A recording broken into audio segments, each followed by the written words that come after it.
I'll never forget the time me and my brother snuck out past our bedtimes to explore an allegedly haunted house down the block. Yes, I said bedtime, as I was only 10 and my brother Luke was only 12.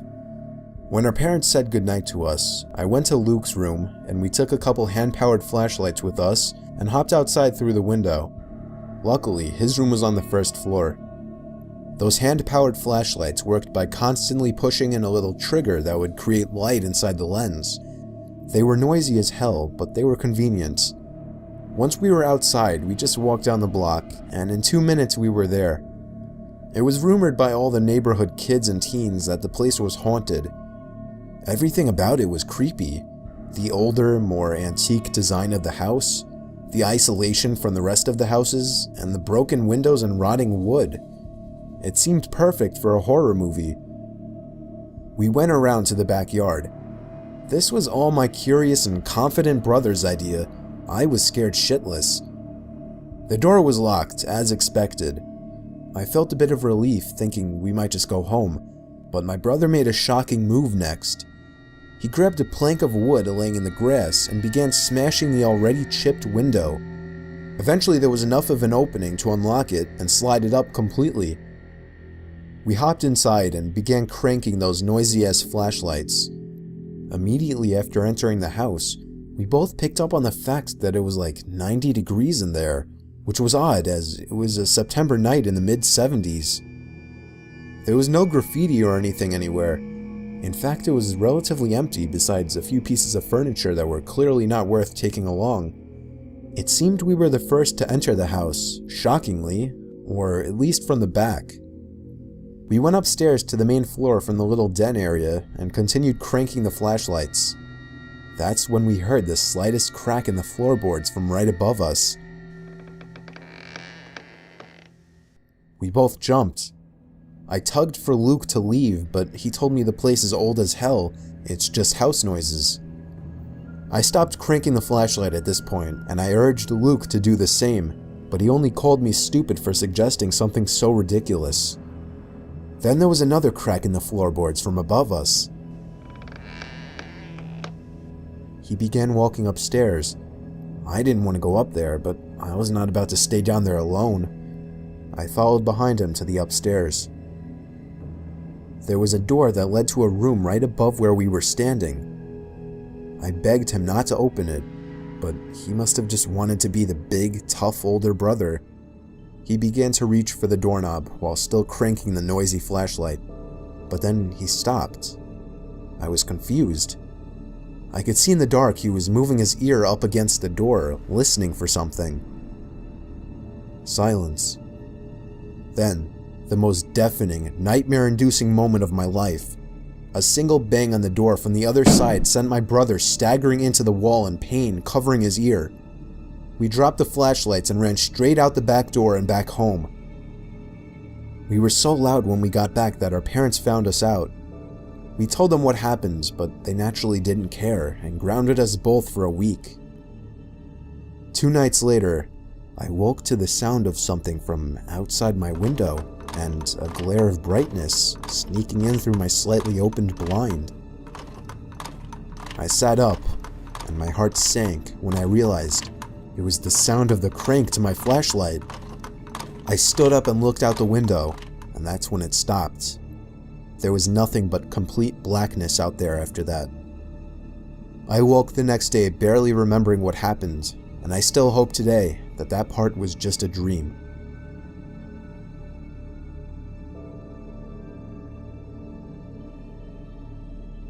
This is a story that happened to me recently.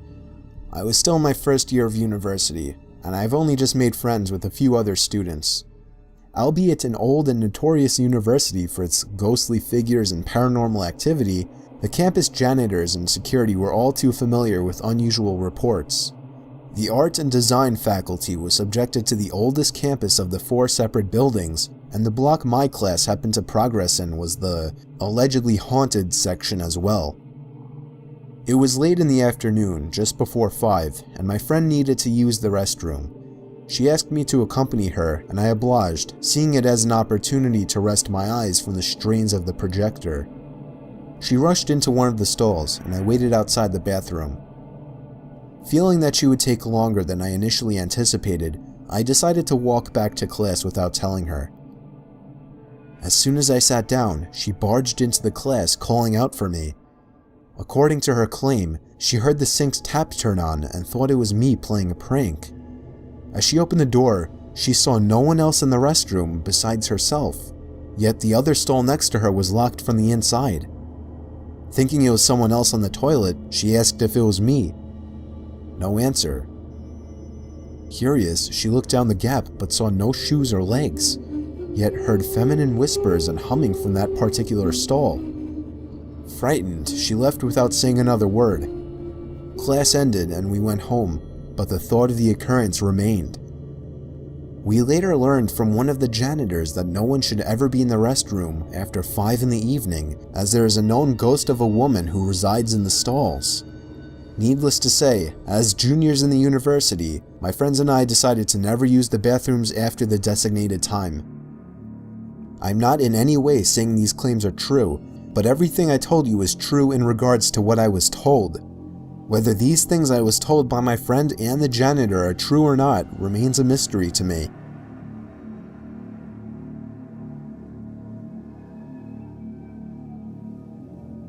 This happened a few months ago while I was serving in Japan as a missionary for the Mormon Church. I was in the country for 2 years, and my time to return home was approaching. I was in my last area, Kyoto, a bustling tourist attraction, an ancient Japanese city I've wanted to visit all my life. Anyway, it was late at night, and my companion and I were knocking on doors to see if anyone had interest in learning about Christ. We came across this one apartment building and decided to give it a shot. In Japan, there are 3 kinds of apartments: super luxurious suites, decent apartments with 4 to 5 rooms total, or ghetto as crap. This apartment was the latter. We were on the 2nd floor of this building and knocked on this one door. A middle-aged man in worn-out clothes answered with an awkward smile on his face. Being the kind missionaries we were, we introduced ourselves and asked him if he would like to learn about what we believe. Instead of giving us a direct answer, he invited us in.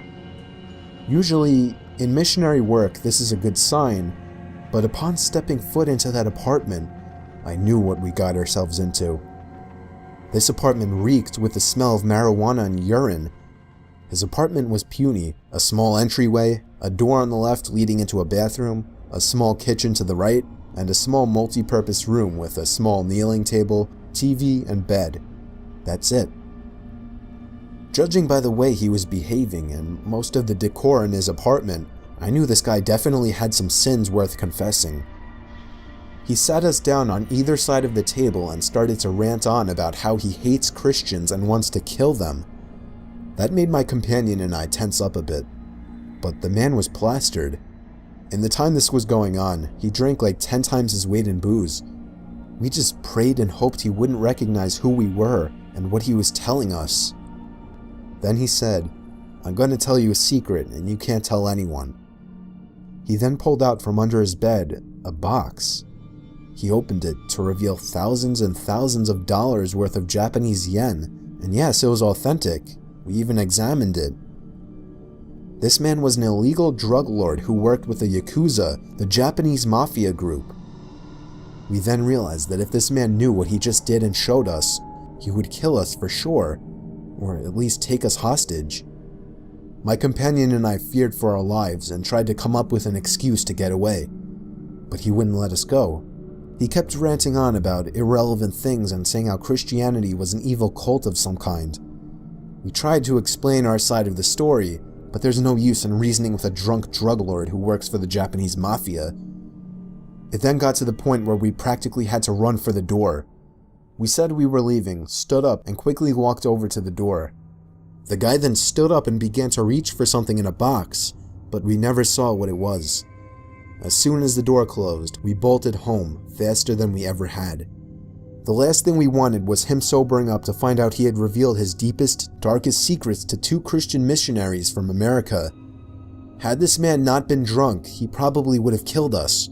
For all we know, he was reaching for a gun as we were leaving.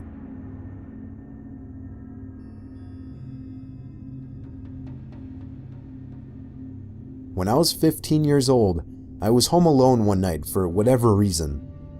My bedroom was on the first floor, right next to the living room. It's a strange setup.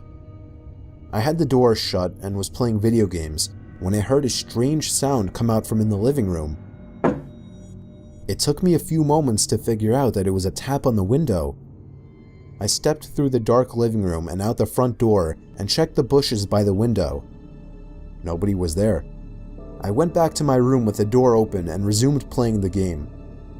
5 seconds later, another knock on the glass. This time I ran to the front door barefoot, ready to chase the pranksters, but again, no one was in the bushes. No one was even in sight. I chose to just ignore it from here on out. On my way back to my room, there was another knock.